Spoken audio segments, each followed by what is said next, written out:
కొత్త బిజినెస్ కోసం ఆలోచిస్తున్నారా? ఈజ్ ఆన్ డిస్ట్రిబ్యూషన్ కోసం కాల్ చేయండి 9154729854.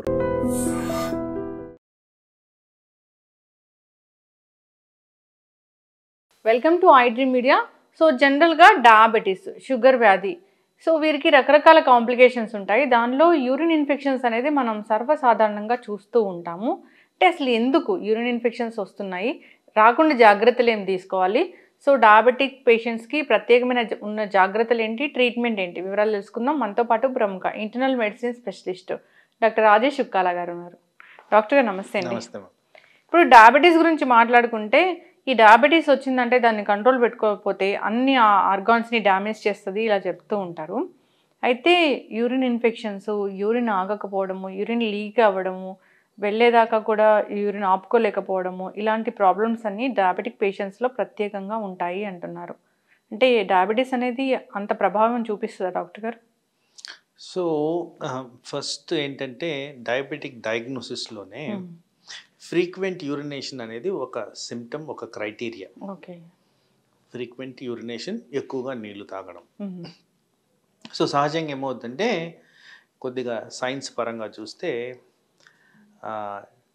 హైపర్ ఆస్మలాలిటీ, హైపో ఆస్మలాలిటీ సైన్స్ ఇది.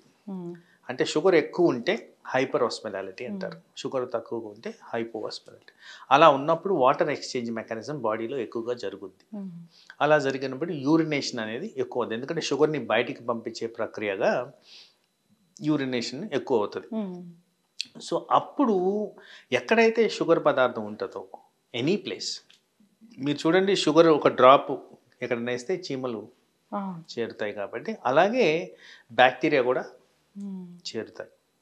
బ్యాక్టీరియా చేరినప్పుడు ఈజీగా యూరినరీ ఇన్ఫెక్షన్ అనేది వచ్చేస్తుంది, ఎందుకంటే ఆ ఏరియా మైల ఉన్న ఏరియా. సో బేసిక్లీ ఇన్ఫెక్షన్ వచ్చేదానికి ఛాన్సెస్, బ్యాక్టీరియా ఉండేదానికి ఛాన్సెస్, కాబట్టి హై షుగర్స్ ఉన్నప్పుడు ఈ ఇన్ఫెక్షన్ చాలా ఈజీగా స్ప్రెడ్ అవుతుంది. This is how it is. So ఆ బ్యాక్టీరియల్ గ్రోత్ ఎక్కువైనప్పుడు దీన్నే మేము యూరినరీ ఇన్ఫెక్షన్ అంటాం, యూటీఐ. సో ఇన్ఫెక్షన్ వచ్చినప్పుడు ఎనీ ఆర్గన్ ఫంక్షనాలిటీ అనేది కోల్పోతుంది. సో మీరు చెప్పిన విధంగా వివిధ రకాలుగా యూరినరీ ప్రాబ్లమ్స్ ప్రజెంటేషన్ వచ్చేదానికి ఆస్కారం ఉంది. సో వయసు క్రమేణా తీసుకుంటే ఎవరికైతే యూరినరీ ఇన్ఫెక్షన్ ఉంటుందో యంగ్స్టర్స్లో ఎక్కువగా మంటగా ఉండడం, త్వరగా యూరిన్ రావడం, కొద్దిగా రావడం, మళ్ళీ వెంటనే పోవాలనిపించడం, ఇది ఎక్కువగా కనిపిస్తుంది. అలాగే కొద్దిగా పెద్దవాళ్ళని గమనిస్తే, పెద్దవాళ్ళలో ఏంటంటే న్యాచురల్ పద్ధతుల్లోనే అవయాలు మొత్తం మారిపోయి ఉంటాయి, ఏజింగ్ ప్రాసెస్. దాంట్లో మగవాళ్ళలో పర్టికులర్గా ప్రాస్టేట్ కణం పెద్దగా అవడం అనేది కామన్. సో ఇలాంటి వాళ్ళల్లో ఇంకా తీవ్రత అనేది పెరిగేదానికి ఆస్కారం ఉంది. ఇక్కడ ఏంటంటే వాళ్ళకి యూరినరీ ఇన్ఫెక్షన్ వచ్చడమే కాక యూరిన్ పోయే మార్గానికి అడ్డం ఉంటుంది కాబట్టి ప్రాస్టేట్లో త్వరగా యూరిన్ బయటకు రాకపోవడం, ఎక్కువసేపు టాయిలెట్లోనే స్పెండ్ చేయాల్సిన పరిస్థితులు రావడం, వచ్చినా కానీ సగమే రావడం, కాస్త మిగిలిపోవడం, ఇలాంటివన్నీ జరుగుతాయి. కాబట్టి వాళ్ళల్లో కాస్త తీవ్రత ఎక్కువగా ఉండేదానికి ఎర్లీ ప్రజెంటేషన్కి కూడా కారణమవుద్ది. ఇదంతా డయాబెటిక్ చుట్టూ జరుగుతున్న యూరినరీ ప్రాబ్లమ్స్. డయాబెటీస్ వచ్చిందని తెలుసుకోవడానికి అప్పటిదాకా తెలుసుకోకపోయినా ఎక్కువసార్లు మూత్రానికి రావాల్సిన పరిస్థితి కూడా డయాబెటీస్ ఉందని తెలుసుకునే ఒక కారణం. అయితే నేను చాలాసార్లు చెప్పుంటాను, డయాబెటీస్ ద్వారా కిడ్నీలు ఎఫెక్ట్ అవుతాయి. ఆ కిడ్నీలు ఎఫెక్ట్ అయ్యే దాంట్లో ఒక మార్గంలో ఈ యూరినరీ ఇన్ఫెక్షన్ వల్ల కూడా కిడ్నీలు ఎఫెక్ట్ అవుతాయి. ఎప్పుడైతే రిపీటెడ్గా యూరినరీ ఇన్ఫెక్షన్స్ వస్తుంటాయో ఆ కారణంగా కిడ్నీ ఏరియా అంతా డిస్టర్బ్ అయిపోద్ది, దాంట్లో వాపులు రావడం, దానివల్ల ఇన్ఫెక్షన్ అనేది సెట్ అవ్వడం, దానివల్ల కిడ్నీకి డ్యామేజ్ జరగడం, ఇలాంటివన్నీ జరుగుతాయి. యాజ్ ఇట్ ఈస్ డయాబెటీస్ మూలాన డైరెక్ట్గా కిడ్నీకి ఇంజురీ జరుగుద్ది. జనరల్గా డయాబెటీస్ ఉన్న వాళ్ళల్లో ఇన్సిడెన్స్ ఆఫ్ బ్లడ్ ప్రెషర్ ఎక్కువగా ఉంటుంది. అదేవిధంగా డయాబెటీస్ ఉన్న వాళ్ళల్లో ఇన్సిడెన్స్ ఆఫ్ ఇన్ఫెక్షన్ ఎక్కువగా ఉంటుంది. సో ఇవన్నీ కలుపుకొని చూస్తే జెనెటో యూరినరీ సిస్టమ్, అంటే మూత్రం పోయే మార్గం మొత్తం కూడా ఎఫెక్ట్ అయ్యే విధంగా ఈ డయాబెటీస్ క్రియేట్ చేస్తుంది. కాబట్టి ఈ ఇన్వాల్వ్మెంట్ ఆఫ్ బ్లాడరు, కిడ్నీ తరచుగా మేము చూస్తూ ఉంటాం. అంటే కంట్రోల్లో మందులు వాడుతున్నా కానీ ఈ ప్రాబ్లం వస్తుంది డాక్టర్ గారు? అంటే మందులు వాడడంలో ఇక్కడ చాలా ఇంపార్టెంట్ క్వశ్చన్ అడిగారు మీరు. వీళ్ళు ఏం చేస్తున్నారంటే ఎక్కువగా డయాబెటిక్ పేషెంట్స్ ఇలాంటి ప్రాబ్లం రాగానే మందుల షాప్కి వెళ్ళిపోయి బాబు నాకు ఇట్లా ఉంది ఏదో ఒకటి ఇవ్వండి అంటారు, అది తీసుకుంటారు. అది తీసుకొని ఏమవుతుందంటే ఇనీషియల్ పార్ట్లో వెంటనే వాళ్ళకి తగ్గిపోవడం జరుగుద్ది, ఎందుకంటే మందులు ఫ్రెష్గా వాడారు కాబట్టి. బట్ ఆ వాడడము సగం వరకే వాడి వదిలేస్తారు, దానికి రిలీఫ్ రాగానే అది మానేస్తున్నారు. అసలు ఎందుకు వస్తుంది, ఏ కారణంగా వస్తుంది, ఇది ఇన్ఫెక్షనా, హై షుగరా, ఇంకేదైనా ప్రాబ్లమా అనేది అనాలిసిస్ జరగదు అక్కడ. రిపీటెడ్గా జరుగుద్ది. నెక్స్ట్ టైం కూడా అరే మొన్న తగ్గిపోయింది కదా అని మళ్ళీ వెళ్తారు. సో ఇలా చేసుకుంటూ వెళ్ళిన దానివల్ల యూరినరీ ఇన్ఫెక్షన్ పెరుగుతూ పోతుంది, తరగదు అది. అండ్ యాంటీబయాటిక్ రెసిస్టెన్స్ అనేది పెరుగుద్ది. Damage to the system, genitourinary system కూడా ఎక్కువ అవుద్ది. సో ఇలా చూస్తే తీవ్రత పెరిగింది, అప్పుడు ప్రాబ్లమ్స్ వస్తాయి. దాని గురించి హాస్పిటలైజేషన్ అనేది జరుగుతూ ఉంటుంది. ఇది ఒక ఇంపార్టెంట్ థింగ్. తర్వాత జనరల్గా ఇన్ జనరల్ పర్స్పెక్టివ్ డయాబెటీస్ మేనేజ్మెంట్లో మేము ఎప్పుడు చెప్తున్నది అంటే కాస్త వాటర్ బాగా తాగండి. వాటర్ బాగా తాగితే మీకు డయాబెటిక్ కంట్రోల్ అడిక్వేట్గా ఉంటుందని చెప్తాం.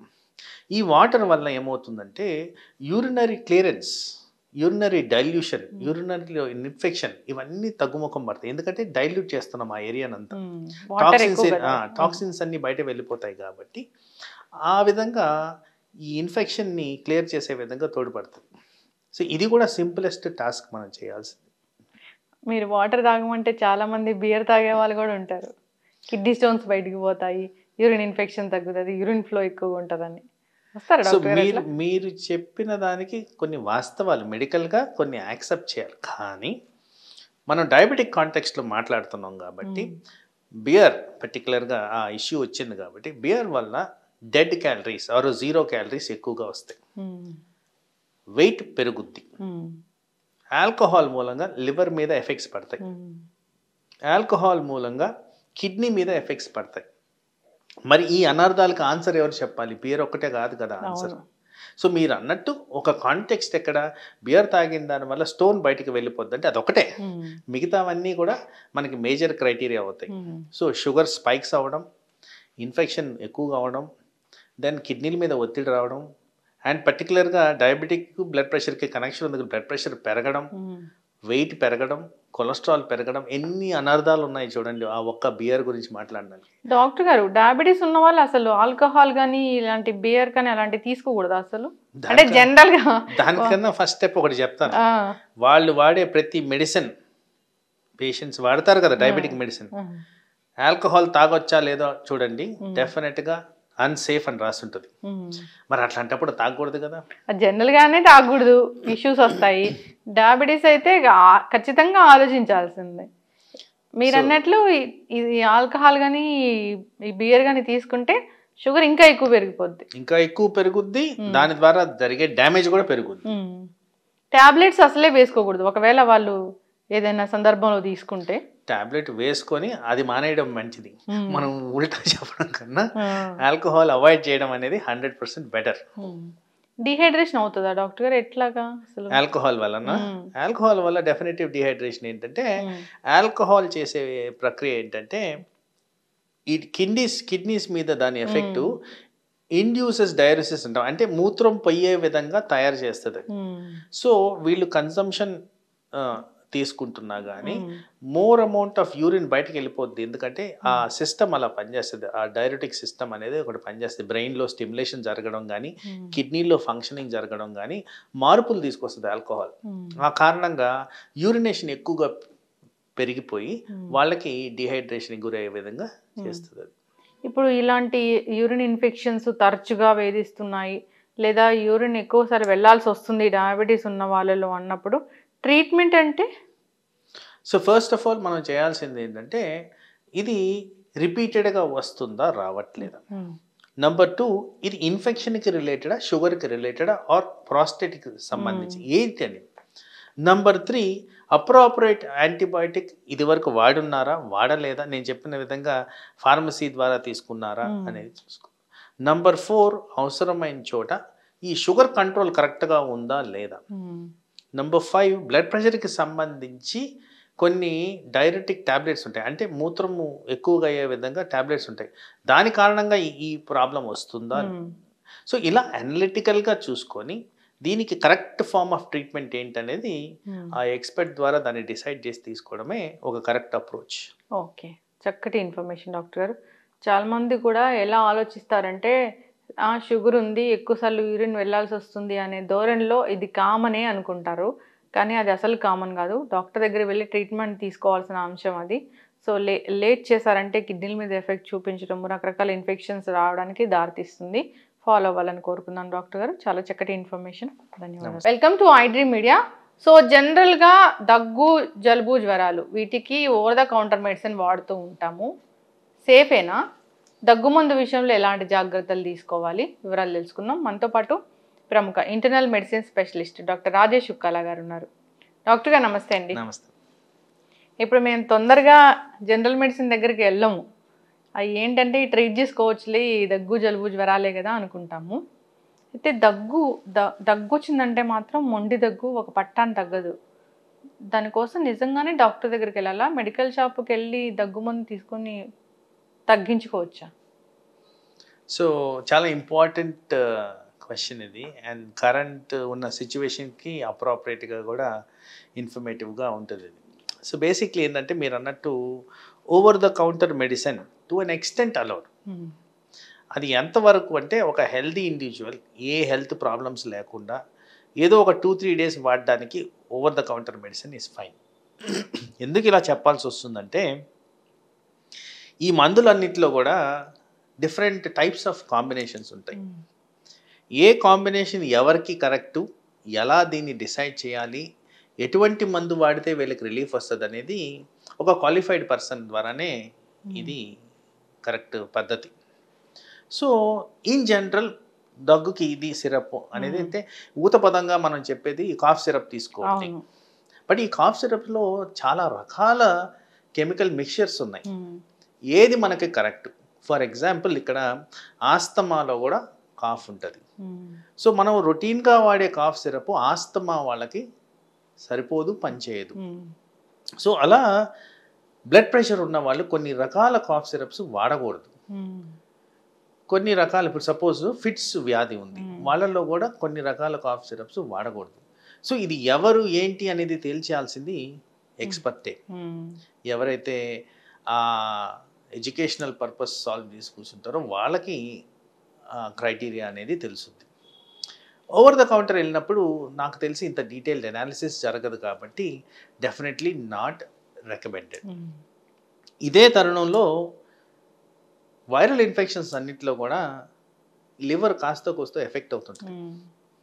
పారాసిటమాల్ ఏదైతే కామన్గా వాడతామో ఎంత మోతాదుల్లో వాడాలి, ఎవరు వాడాలి, ఎవరు వాడకూడదు, ఎవరికి లివర్ ఎఫెక్ట్ ఉందని తేల్చే విధంగా చూస్తే అది కూడా ఎక్స్పర్ట్ ఒపీనియన్ కిందే కన్సిడర్ చేయాలి.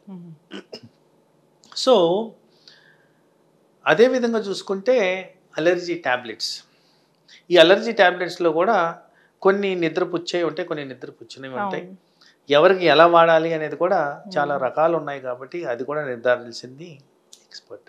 సో నేనేం చెప్తానంటే for a short period, maybe for a 3-day period కాస్త ఇంప్రూవ్మెంట్ కోసం అలా తీసుకొని ఇంకా పెరుగుతుందంటే డాక్టర్ని సంప్రదించడం అనేది ఇంపార్టెంట్.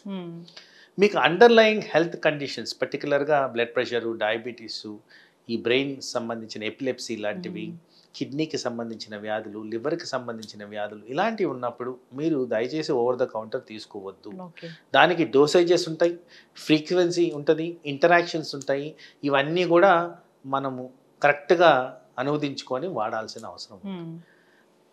డోసేజ్ అంటే దగ్గు ముందుకి అసలు ఎట్లా ఉంటుంది డాక్టర్ గారు జనరల్గా? సో జనరల్ రికమెండేషన్ అంటే నేను చెప్పేది అడల్ట్ పాపులేషన్ గురించి. జనరల్ రికమెండేషన్ అందరికి కూడా 10 ml పర్ టైమ్ అని చెప్తాం. About 3 times a day. This is the recommendation. అయితే వీళ్ళకి సపోజు ఈ దగ్గు మందులు అన్నింటిలో కూడా చాలా మటుకు నిద్రపుచ్చే తత్వం ఉంటుంది కాబట్టి సెడేటివ్స్ వాడుతుంటారు. ఒక పెద్ద 70-year-old పర్సన్ ఉన్నారు, వాళ్ళు నిద్ర పట్టట్లేదని ఆల్రెడీ నిద్ర మందులు వాడుతుంటారు. వాళ్ళకి ఇదే మోతాదుల్లో ఇచ్చినప్పుడు తరచుగా నేను ఎక్స్పీరియన్స్ చేసే క్లినికల్ ప్రాక్టీస్లో మాకు కళ్ళు తిరుగుతున్నాయి, వామిటింగ్ సెన్సేషన్ వస్తుంది, మలబద్ధకం వస్తుంది, ఇలాంటి ఇంటరాక్షన్స్ అనేవి జరుగుతాయి. ఇదే విధంగా ఇదే 70-year-old పర్సన్లో హార్ట్ కండిషన్స్ ఉన్నప్పుడు కాస్త జాగ్రత్తగా దీన్ని కన్సిడర్ చేయాల్సిన అవసరం ఉంది. ఎందుకంటే హార్ట్ మీద ఒత్తిడి బ్లడ్ ప్రెషర్ని పెంచే విధంగా, హార్ట్ రేట్ని పెంచే విధంగా ఈ మందులు పనిచేస్తాయి. కాబట్టి ఈ పర్సన్కి ఇది వాడచ్చా లేదా అనే అనలిటికల్గా చూసే ఎక్స్పర్ట్ ఒపీనియన్ తీసుకోవడమే కరెక్ట్. సో నార్మల్గా ఒక హెల్దీ ఇండివిజువల్కి 10 ml అని చెప్పినా కానీ ఇండివిజువలైజ్డ్, కస్టమైజ్డ్ వేరియేషన్స్ అనేవి చాలా రకాలుగా ఉంటాయి. కాబట్టి ఇవన్నీ కూడా గమనించుకొని మేము మందులు ఇవ్వాలి. చాలా మంది కూడా ఒక్కసారి దగ్గు మందు తెచ్చుకొని మరి వెంటనే అంత మందంతా తాగేలేము కదా, నెలలు మళ్ళీ వచ్చేదాకా సంవత్సరం పాటు కూడా దాన్ని వాడుతూ ఉంటారు. మంచిదండి డాక్టర్ గారు. సో బేసిక్లీ ఇదివరకు మార్కెట్లో కోడిన్ బేస్డ్ దగ్గు మందు ఉండేది. ఇప్పుడు ఈ మధ్యకాలంలో గవర్నమెంట్ వారు దాన్ని ఫేజ్ అవుట్ చేశారు. ఎందుకంటే కోడిన్ అనేది కాస్త నిద్ర ఎక్కువగా పుంచుద్ది అండ్ అడిక్టివ్గా కూడా తయారు చేస్తుంది.